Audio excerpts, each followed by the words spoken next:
အားလုံးပဲမင်္ဂလာပါရှင် Rewit တူမှပြန်လည်ကြိုဆိုလိုက်ပါတယ်ရှင်ဒီနေ့မှာဆီယမခင်ခင်ထူရဲ့တဏ္ဍပရိဆိုတဲ့ဝတ္ထုကိုဖတ်ပြပေးမှာဖြစ်ပါတယ်ရှင်နားဆင်ပေးကြပါရှင်မြူနှစ်နှင်းကိုတွေပိတ်ပိတ်ဆိုင်နေသောလိမ္မော်ပင်နှန်းတွေဘက်စီဇော်ကန်ထွက်လာခဲ့သည်ခြံတွင်မှခြေသလုံးမြုပ်လောက်အောင်အလေးကျပေါက်နေသောရရိုင်းပင်တွေကိုရှင်းဖို့ဖြစ်သည်ရှေးလားလောက်ဆိုလျင်လိမ္မော်မောမောရွရွကြီးတွေလှိုင်လှိုင်ဝင်းတော်မီအပင်တိုင်းလိုလိုမှာနှစ်တိုင်းလိုလိမ္မော်တွေတက်တက်ခဲခဲတီးနေကြတော့ပြားအုံမှာပြားကောင်တွေအုံဖွဲ့နေကြသည့်အတိုင်းတစ်ကိုင်းတွေညှွတ်ခါမြေပေါ်မှဤတွေ့တွေ့ကျနေသည့်လိမ္မော်သီးတွေကမြင်လို့ပင်မကောင်းလိမ္မော်တွေမှမဟုတ်ပါကျွဲကောသီးတွေကပလာသီးတွေရှောက်ချိုသီးတွေကလည်းအပင်နှင့်အသီးမလိုက်အောင်ပင်ခါးတွေကိုင်းနေကြသည်ဒီကိုင်းတွေကိုထောက်ဖို့ဝချွန်ထောက်တွေမနေ့တုန်းကတောထဲကသူခုတ်လာခဲ့သည်တောင်ရစပားသိမ့်အပြီးအခုလိုလိမ္မော်ချိန်ရောက်လေတိုင်းဇော်ကန်ရင်တွေခုန်ရမြဲတစ်နှစ်ပတ်လုံးကျုံခဲ့ရသမျှခွန်အားတွေအတွက်ပီတိချွတ်ချိုများဖြင့်အားတစ်လောင်ရမည်ဒီလိုလိမ္မော်ချိန်ကိုဇော်ကန်မျှော်လင့်နေခဲ့ရသည်ဒီနှစ်တော့ခါတိုင်းနှစ်တွေနှင့်မတူပိုလို့ပင်ရင်ခုန်လှိုင်မောရသောနှစ်လို့ဆိုရတော့မည်သူ့အတွက်ထူးထူးခြားခြားဘဝတစ်တစ်ခုကိုရှောက်လန်းရမည်နှစ်လည်းဖြစ်သည်နှစ်ဦးလုံးကတောင်ရခုတ်ရင်ဝါဒီကိုသူခွင့်ပန်ခဲ့သည်ဝါဒီလာမဲ့ကောက်တစ်စားပွဲမှာဒူဘူးကိုတောင်းပေးတော့ဗျာသူဒီလိုပြောတော့ဝါဒီကကွန်ပတ်တွေမြုံထားသောပါဇက်မဲမဲကြီးပွင့်အားသွားသည့်အထိပြုံပြုံကြီးလုံးနေသေးတော့၏ဇော်ကန်မှာမိဘနှစ်ပါးမရှိတော့ပါအဖေ၏အကိုကြီးဝါဒီဦးကြီးသည်ဇော်ကန်၏တဦးတည်းသောဆွေမျိုးသားချင်းဖြစ်သလိုဝါဒီမှလည်းသမီးကြီးကော့မိုင်းမှအပတူလိုသားလိုတန်ရောစဉ်တွေ့ရသည့်ဇော်ကန်သာလျှင်အားကိုးရာအားထားရာဖြစ်လေသည်သမီးကော့မိုင်းသည်အိမ်အောင်ကျသွားကလေးကသူ့ယောက်ျားသားရှိရာတက်ဆီကန်ရွာကိုကောက်ကောက်ပါအောင်လိုက်သွားခဲ့သည်ဝါဒီမှဇော်ကန်ကိုသာအဖော်ပြုနေရသည်မဟုတ်လားအာရှာအမားတို့ကိုလည်းကြုတ်ပြောပြီးပြီဝါဒီသဘောတဲ့သူတို့ကအခန့်ကျွေးမွေးစိတ်တောက်ယူမယ်ပြောတာပဲဝါဒီဒီနှစ်လိမ္မော်ရောင်းပြီးရင်ထူဖို့အတွက်ဂျာပကာတစ်ခုလောက်ဝယ်မလို့ဝါဒီဘယ်နဲ့လဲဝယ်တာပေါ့ကွာဇော်ကန်စိတ်ထဲကြည်နူးသွားသည်သူ့အသက်လဲဘာပဲပြော20ကျော်ပြီမဟုတ်လားဒူဘူးနှစ်သူတမီးစားဖြစ်ခဲ့သည့်တက်တန်းကိုကလိမ္မော်နှစ်ခါတီးခဲ့ပြီမကြီးတာပန်းတွေတောင်နှစ်ခါပွင့်ခဲ့ပြီးပြီသူငယ်စဉ်ကျောင်းနေအရွယ်တော့ကပူတာအိုမှာနေခဲ့ဘူးသည်ပူတာအိုရှိအမိညမနူးပေါက်အတော်နှင့်အတူသွားနေခဲ့ခြင်းဖြစ်သည်သူရှစ်တန်းဆောင်မေပွဲကြသည့်နှစ်မှာပဲသူအားထားရာနူးပေါက်တယောက်ကွယ်လွန်သွားခဲ့သည်ဒါကြောင့်လဲရွာမှာအခြေကျနေသည့်ဝါဒီထံပြန်လာပြီးတောင်ရအလုတ်ကိုပဲသူအကြီးနှစ်ယောက်စားလောက်ယုံသူလုပ်ဖြစ်ခဲ့သည်သူ့အဖိုးပူတာအိုမှာနေရခြင်းထက်ဒီလိုတဝမ်ချောင်းဘေးကရွာကလေးမှာနေရတာပိုပြောသည်စိမ့်စိမ့်ညွတ်ညွတ်မိုးမိုးမောက်မောက်ဟူးကောင်းတောင်ညိုတောင်မကြီးတွေကိုသူပိုနှစ်သက်သည်တောင်ကြားလွင်မြေကျဲကြီးထဲမှာဝိနေတတ်တဲ့မြူကိုတူတောင်ရမီးတင်းနှံ့ကိုသူနှစ်ချိုက်သည်အကအယံအတားအဆီးမရှိလွတ်လပ်ကျေပြောသောတောနက်တောင်နက်လိမ္မော်နက်မြူနှင့်နှင်းနက်တွေကတောင်သူတောင်သားပြီးသူ့နှလုံးသားထဲမှာဆွဲထင်နေခဲ့ပြီဒီထက်သူ့ကိုပိုပြောစီတာကဒီရွာလေးမှာသူချစ်ခင်ဆွဲလန်းရသောထူဘူးရှိသောကြောင့်ဖြစ်သည်ထူဘူးကိုမနက်ခင်းတောင်ရအသွားတောတန်းကလေးတနေရာမှာသူစတွေ့ခဲ့ခြင်းဖြစ်သည်ရွာကလူတွေကြားကျိန်ပလိုင်းကလေးခေါင်းမှရစ်တိုင်းလွယ်ကခုံဆွပြေးတက်လာသောထူဘူးကိုသူတွေ့ချင်းပဲချစ်သွားခဲ့မိသည်ဒီတုန်းကထူဘူးကတကယ်ပြီးကလေးမကလေးပဲဖြစ်သည်ခြေသလုံးတုတ်တုတ်ခက်ခဲကလေးဖြင့်သူ့ကိုကြော်တက်သွားစဉ်ကကလေးမကလေးတယောက်လိုပင်သူထင်ခဲ့မိသေးသည်သို့သောရှေးတခေါ်လောက်ကအင်ပင်ညိုညိုကြီးအောက်မှာခြေစုံပစ်ခါနားနေတာတွေ့တော့မှဝင်းဆက်လှပလွန်သောထူဘူးကလေး၏မျက်နှာဝိုင်းဝိုင်းဖောင်းဖောင်းကလေးကိုသူကောင်းကောင်းမြင်လိုက်ရသည်ဒီတော့လဲသူ့ရင်တွေနှွေးကနေခုန်သွားကထူးဆန်းသောဆွဲလန်းမှုတစ်မျိုးကိုခံစားခဲ့ရသည်ထူဘူးကပူတာအိုမှာသူတွေးခဲ့ဘူးသောမခွန်အပြိုတွေထက်ပိုထူးခြားလက်ဆက်သောခေါ်ဆက်ကညာစစ်ကလေးပါကလားတော၏သမီးပြိုဆိုပေမဲ့ထူဘူး၏အလှကဝင်းဆက်နေသည်ထူဘူးသည်နိုမီပန်းနှင်းစီပန်းလိုအယောင်သွေးပြီးဖန်းစားတလွန်းသောလှပလွန်းတာမျိုးမဟုတ်ဘဲခလော့ပန်းနှင်းပန်းပွင့်ကလေးလိုရိုးသားတန့်စင်သောအလှမျိုးဖြစ်လေသည်ဒီကနေ့တော့လိမ္မော်တွေကိုအလုံးလှလှကြီးတွေစိတ်ကြိုက်ခူးကချင်းကြားတောင်းကြီးတွေထဲစီထက်ထဲကဇော်ကန်တနိုင်းဘက်ထွက်ခဲ့သည်မနက်စောစောဝေလီဝေလင်းကလေးကလိမ္မော်တထောင်ချင်းရွာကြီးကနေကားလမ်းမဘက်သို့ကဲခဲ့ရသည်မှာချွေးပေါက်ပေါက်ကြရသည်ဒီတစ်ကြိမ်သူခူးလို့ရတာလိမ္မော်9တောင်းတီးဦးတီးပြားဆိုတော့ဈေးတော့ ရကောင်းပါရဲ့အသီးတွေလှိုင်လှိုင်ကြီးထွက်ချိန်မှာတော့ဒီလိုသွားရောက်နေစရာမလိုပါရွာကိုလိမ္မော်လာကောက်သည့်ပွဲစားတွေနဲ့ဈေးညှိပြီးချန်အပ်လိုက်ရုံပဲရှင်ဘူရန်ဘက်မှာတဝန်ချောင်းရေတိမ်တိမ်ကိုဖြတ်ကူးလာတတ်တဲ့ထရေလာတွဲပါတဲ့တရုတ်ကားတွေကိုတားပြီးလိမ္မော်တောင်းတွေတင်ကတနိုင်းဘက်သို့ကူသွားမည်တနိုင်းမှာတညအိပ်ပြီးမနက်စောစောကားဖြင့်မြစ်ကြီးနားသို့ဆင်းမည်တနိုင်းမြစ်ကြီးနားလိုင်းကားတွေကတော့အချိန်မရွေးမဟုတ်တော့လဲပေါ်သည်ကုန်တင်ကားကြီးတွေရှိသလိုလူစည်းသက်သက်ရင်ကလေးတွေလည်းရှိသည်မြစ်ကြီးနားတနိုင်းဆက်သွယ်ထားသောလီဒိုလမ်းမကြီးကတော့မြင်းတစ်ဖြောင်နဲ့ဆွဲထားသလားမှတ်ရလောက်အောင်ဒီဘက်နှစ်တွေမှာကောင်းနေတာကလည်းခီးတွင်တာပါသည်တနိုင်းကကားထွက်လာပြီးခီးတော်တော်ဝေးသည့်အထိတနိုင်းကမီးရောင်လဲလှဲကလေးတွေကိုမြင်နေရတော့တနိုင်းဒီပင်စီကားနေတာကြပြီးမြစ်ကြီးနားရောက်ရင်လိမ္မော်တွေရောက်မည်ပြီးတော့မြစ်ကြီးနားမှာနေကြသည့်သူ့တငယ်ချင်းဆိုင်ရော်တို့ဇနီးမောင်နှံစီသွားမည်လိမ္မော်ဘိုးဖြင့်ထူပူအတွက်တဏ္ဍာပရိတကုံမဖြစ်ဖြစ်အောင်ဝယ်ရမည်ကစားအောင်သွယ်လူကြီးနှစ်ဦးတို့ကဒီညထူပူ၏မိဘများထံသွား၍ဆေးဆက်ကြောင်းလန့်ပေးဖို့ဝါဒီစီစဉ်ပြီးသားဖြစ်သည်ဝါဒီကိုယ်တိုင်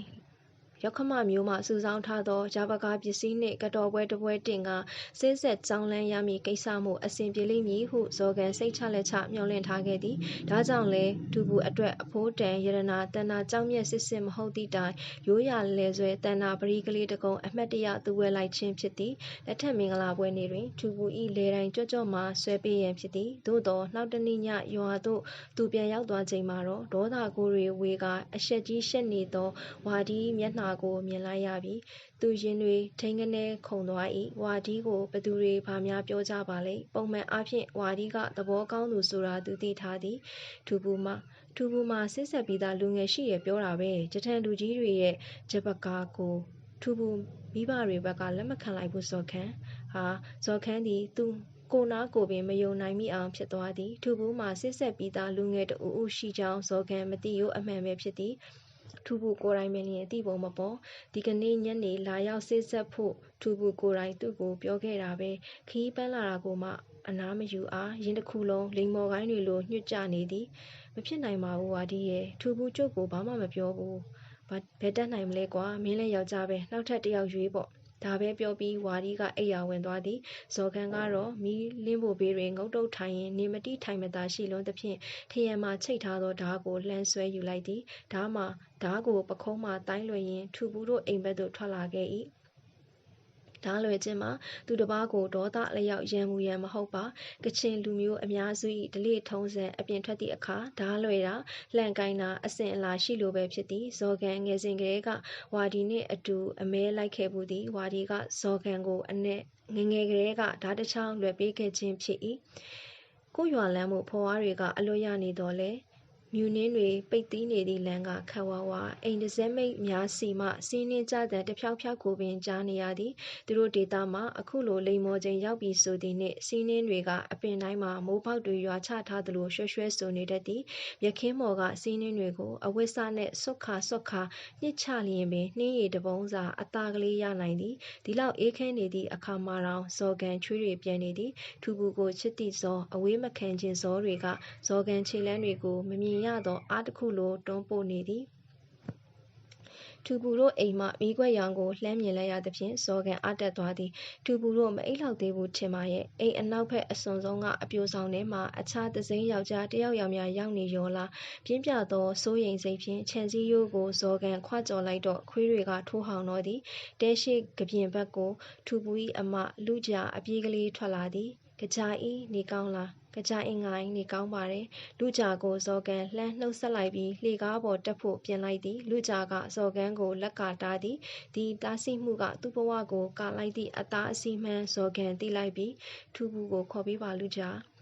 သူအိတ်နေပြီမနေ့ကျမှတွေ့ကြတော့ဇော်ကန်ငါပြောထားလိုက်မယ်လူကြာကတော့သူနှင့်ထူပူကိုသဘောတူထားသူဖြစ်သဖြင့်ဇော်ကန်ရှေ့မဆက်တာပါတကယ်လဲထူပူအိတ်နေတာဖြစ်နိုင်သည်အပြိုကန်းကိုဇော်ကန်မောကြည့်လိုက်တော့လူရိပ်လူရောင်မရှိအိမ်မော်ဇွတ်တက်ဖို့အထိတော့ဇော်ကန်အတင်မရဲခြင်းပါသူ့ဘက်ကစောင့်ထင်းရမည်မဟုတ်လားလူကြာကတော့လိန်ပြောစရာအကြောင်းမရှိမနေ့ကျလျင်ထူပူကိုတွေ့နေကြအင်ပင်ညူညူကြီးအောက်ကိုဆက်လာဖို့သာမှာခဲ့ရသည်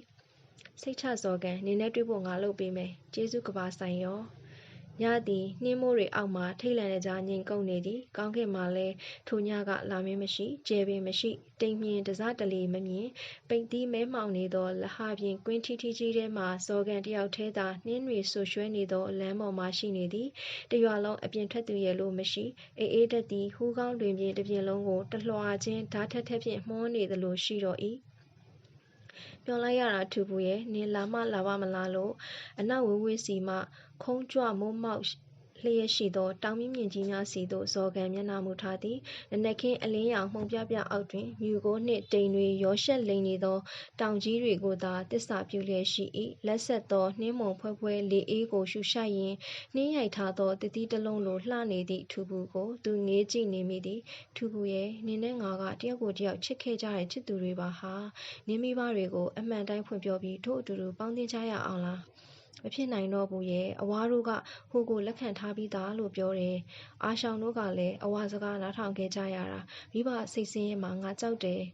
ထူပူဤဝဝဖောင်းဖောင်းပစုံနှစ်ဖက်ကိုသာစော်ကန်ဆွဲညစ်လိုက်ခြင်းမိတော့ဤရိုးလွန်အာလွန်သောတောသူမကလေးထူပူကိုအပြစ်ရဲလို့တော့သူမတင်ရက်ပါကချင်အမျိုးကောင်းသမီးပီပီအခြေရထက်မိဘများရွေးချယ်သောအိမ်တော်ရေးကိုပိုတန်ဖိုးထားလိုက်နာတတ်ကြသည့်ဓလေ့ကိုကချင်လူငယ်ဖြစ်သောစော်ကန်သည်လည်းယင်းနှင့်နားလည်ခံစားထားသူမို့တစုံတရာပြောဖို့ခက်နေသည်နင်မေ့သွားပြီလားထူပူရဲ့နင်နဲ့ငါဟာဟူးကောင်းတောင်တန်းကြီးတွေကိုတစ္ဆာပြုထားပြီးသားဆိုတာ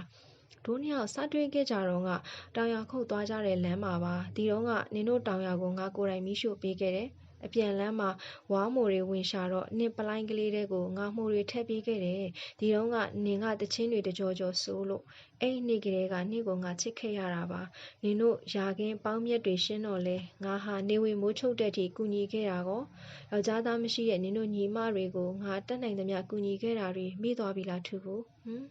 ထူဘူးကတင်တိုင်းအင်ကြီးစားကလေးကိုလက်ဖြင့်လိမ်ညှိရင်မျက်လွှာချထားသည်တိတ်ဆိတ်အေးချမ်းလာသောတောစိမ့်စိမ့်ကြီးထဲမှချောင်းရည်စည်းတန်ကလွဲလို့တခြားဘာတန်မှမရှိတခါတရံတောငှက်ကလေးတွေဟိုတပင်ဒီတပင်ကူးကြတန်းကြသည်တော့ရှိပါ၏တို့ရွာလုံးကျုပ်ကောက်တစ်စားပွဲနေ့ကနင့်ကိုငါချစ်တယ်လို့ဖွင့်ပြောခဲ့တော့နင့်ကိုယ်တိုင်ဟောဒီနှက်ခမ်းကလေးကရင်အင်ငိုင်းလို့တူတူကလေးပြောခဲ့တာလေဟုတ်လားနော်အဲ့ညကတို့နှစ်ယောက်မီးပုံဝေးမှာတညလုံးကားခဲ့ကြတယ်နင်ကိုယ်တိုင်ကငါ့ကိုခေါင်ယူတွေငှဲ့ပြီးလို့အဲ့ညကတညလုံးလိုငါခေါင်ယူတွေမူးနေပေမဲ့နင်နဲ့ငါလက်တွဲကားခဲ့ကြတာကိုတော့ငါမမေ့ခဲ့ပါဘူးထူဘူးရဲ့တရွာလုံးကလူတွေမြင်ကြသေးပဲဒီတော့ကနင်နဲ့ပေးစားမဲ့သူဆိုတာဘယ်မှာရောက်နေလို့လဲနင်အနားမှာလိပ်ပြတကောင်လုံးငါပဲရှိတာမဟုတ်လားနော်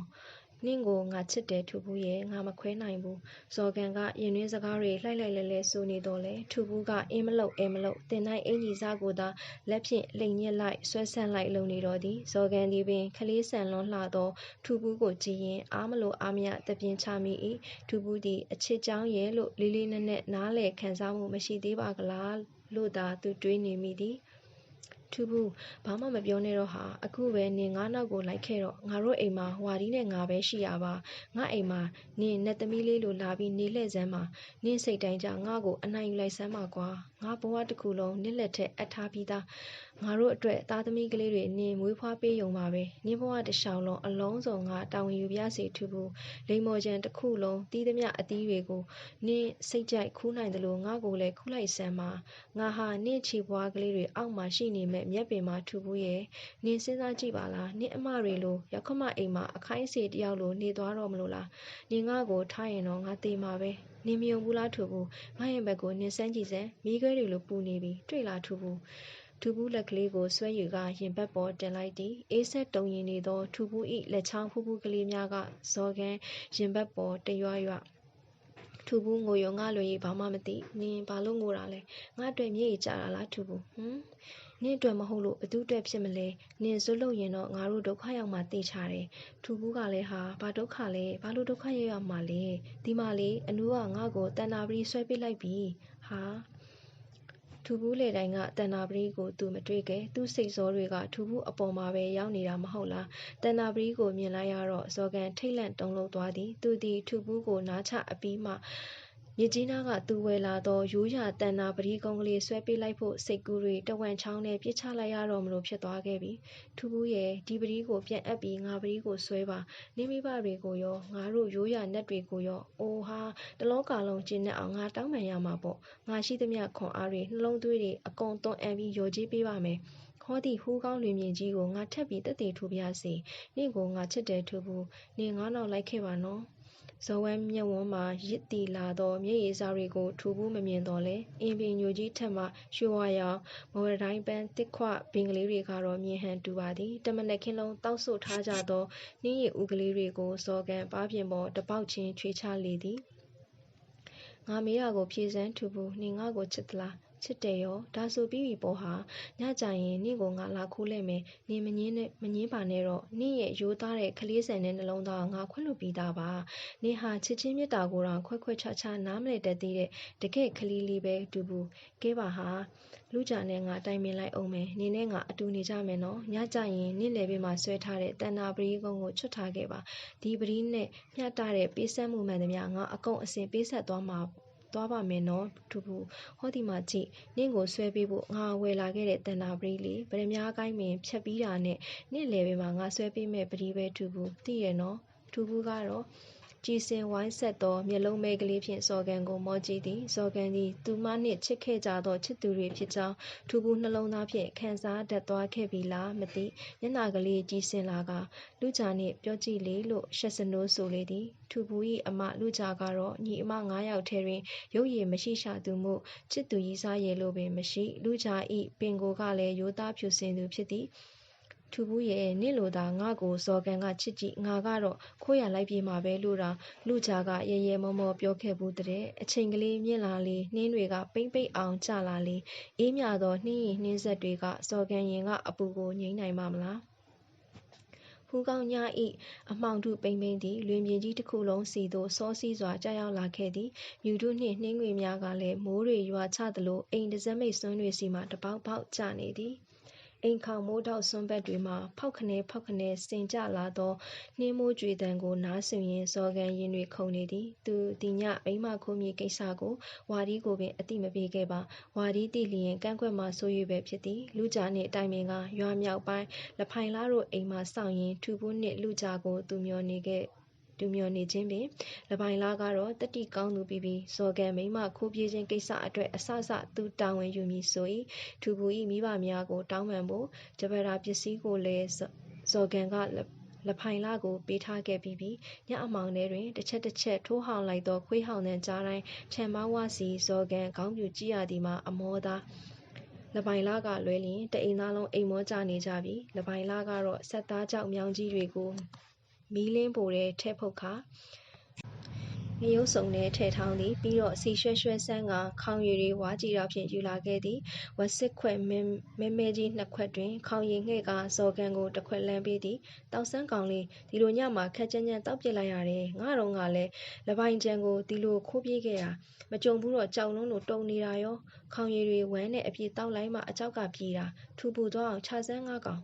လပိုင်လာငှက်ပြီးတော့ခေါင်ရည်ဝက်စစ်ခွက်ကိုယူပြီးတရဲချမ်းမောတောက်ပစ်လိုက်သည်သူ့တကိုယ်လုံးမီးကြည့်ကဲပူပူတဲ့ခုန်ဆင်းလိုက်သလိုထူပူသွားလိုက်ပုံများခေါင်းကိုပင်ခါရမ်းပြရသည့်အထိပင်ဒီလောက်ပြင်းသည့်ခေါင်ရည်သူမတောက်ဘူးပါလားခေါင်ရည်တကိုးကြောင့်လားတနေကုန်ကောက်ရိတ်ခဲ့ရတာကြောင့်လားမသိလပိုင်လားတယောက်မီးလင်းပိုပေးမှပင်မူးမူးနှင့်ကွေးလေးအိပ်ပျော်သွားခဲ့ပြီးဇော်ကန်ကတော့မီးလင်းပိုနှင့်အိမ်ရှိကပြင်ကူရင်စောင်းညရှည်ကြီးကိုကုံဆုံးခဲ့ရသည်ထူပူပေါ်မလာပါအရှိကောင်းကင်ကအလင်းမြင်တန်းခပ်ပါးပါးကနှင်းထုတွေကြားတစ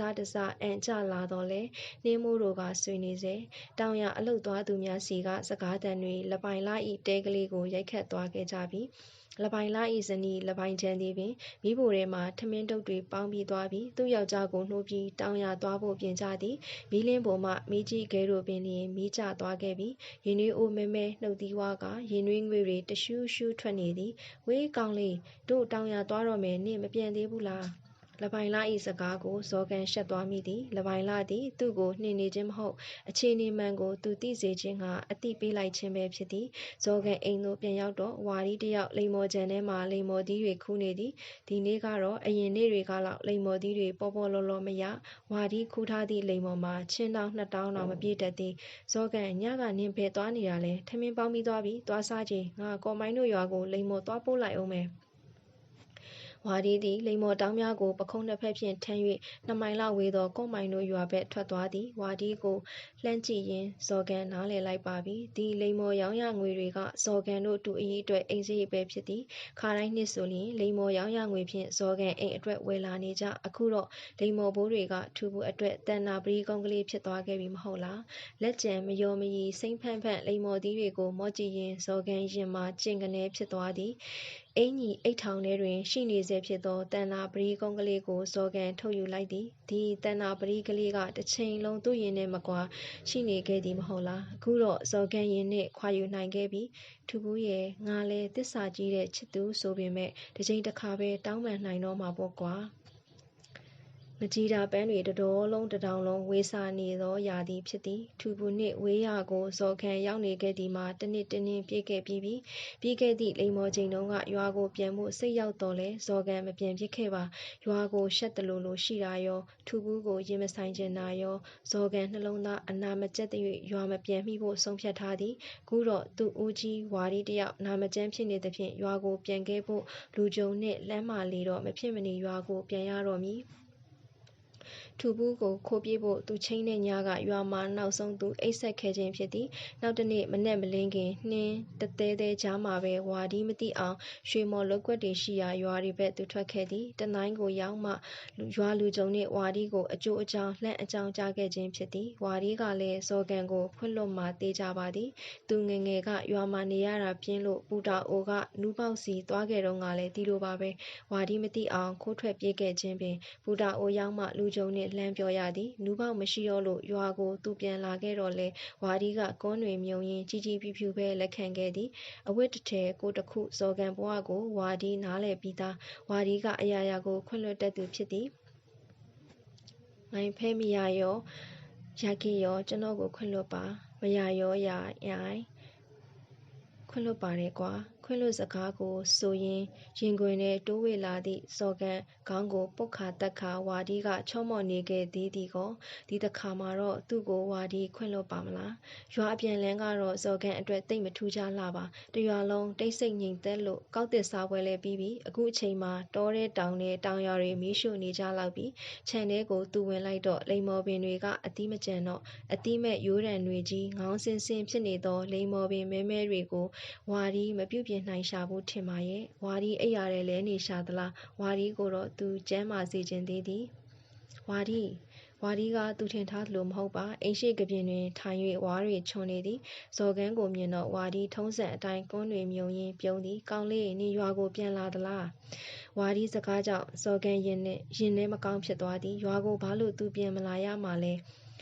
သူမွေးဖွားရာရွာကလေးကိုသူချစ်သည်ပြီးတော့သူချစ်သောတောင်ယာတော်နှင့်လိမ္မော်ခင်းတွေကိုရက်ဆက်ပြစ်ခွာရသူမဟုတ်သူ့ဝေဒနာနှင့်သူမှုဒါမဟု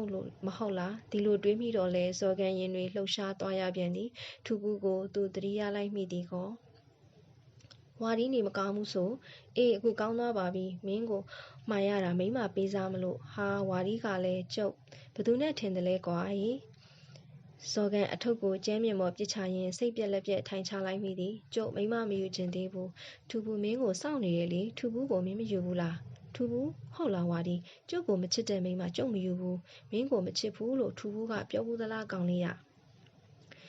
ကွန်းရတွေကိုဖိဝါရင်ပြုံးဖိဖိကြီးလုံနေသောဝါဒီကိုကြည်ရင်ဇော်ကန်နားမလည်နိုင်ဖြစ်ရသည်ဒါနဲ့ပတ်သက်လို့တော့ဝါဒီသူ့ကိုမစတန်ရထူဘူးတရွာသားနောက်ပါသွားပြီမဟုတ်လားကောင်းလေးထူဘူးကမင်းကိုမေတ္တာရှိပါတယ်ထူဘူးမိဘတွေကလည်းမင်းနဲ့ပေးစားဖို့လက်ခံပါတယ်ဒါကလည်းတို့အားလုံးတိုင်ပင်ပြီးလုပ်ခဲ့ကြတာဝါဒီကိုဇော်ကန်တအံ့တော်မောကြည့်လိုက်မိသည်ဝါဒီဘာကြောင့်ဒီလိုလုပ်ရတာလဲဇော်ကန်ဘာမှနားမလည်နိုင်တော့ပါတို့ကချင်လူမျိုးတွေဟာတို့အိုးတအိမ်ထူထောင်တဲ့အခါတစ္ဆာကိုတိတ်ကိုတစ္ဆာကြီးကြသလိုလွယ်လွယ်နဲ့အပြစ်မခံကြဘူးရဲ့တိတ်ပြီးတန်မိုးထားကြတဲ့လူမျိုး အိမ်အောင်ခိုင်မြဲဖို့ရာအတွက်ယောက်ျားဆိုတာအစွမ်းအစရှိရမယ်တာဝန်ယူနိုင်ရမယ်စိတ်ထားတည်ကြည်ရမယ်တောင်ရကင်းဆင်းပြီးလိမ္မော်ခူးတာလောင်နေတော့မဖြစ်ဘူးကွပြီးတော့ရွာရိုးကိုပေါက်ရှောက်သွားနေခြင်းလို့လည်းမဖြစ်ဘူးစော်ကန်ဝါဒီပြောမယ်မိန်းကလေးတယောက်ကိုဆွဲပေးမဲ့တဏ္ဍာပတိတကုံးရဲ့တကယ့်တန်ဖိုးဟာအိမ်အောင်တစ်ခုထာဝရတည်မြဲအောင်လုံနိုင်မှတန်ဖိုးကွလွယ်လွယ်နဲ့မဖြစ်ဘူးရဲ့ဒါတွေမင်းကိုယ်တိုင်နားလဲရမယ်အခုတော့မင်းသိပြီပေါ့ဟုတ်လားဝါရီစကားမဆုံးခင်ပင်ဇော်ကန်အိမ်မော်ခုန်တက်ပြီးသူ့ခန်းနံရံမှာနာနာကြီးကြီးစိတ်ချိတ်ဆွဲထားခဲ့သည့်တဏ္ဍာပတိကလေးကိုတယူတရဖြုတ်ယူလိုက်သည်ပြီးတော့ဝါရီကိုပင်နှုတ်မဆက်နိုင်တော့ပဲခြံထဲကပြေးထွက်ခဲ့သည်နှင်းရည်တော့ခလော့ပန်းပွင့်ကလေးဘယ်နေရာမှာရှိနေမလဲဆိုတာသူကောင်းကောင်းသိထားပြီမဟုတ်လားနားဆင်ပေးခဲ့ကြသူများအားလုံးကိုကျေးဇူးတင်ပါတယ်ရှင်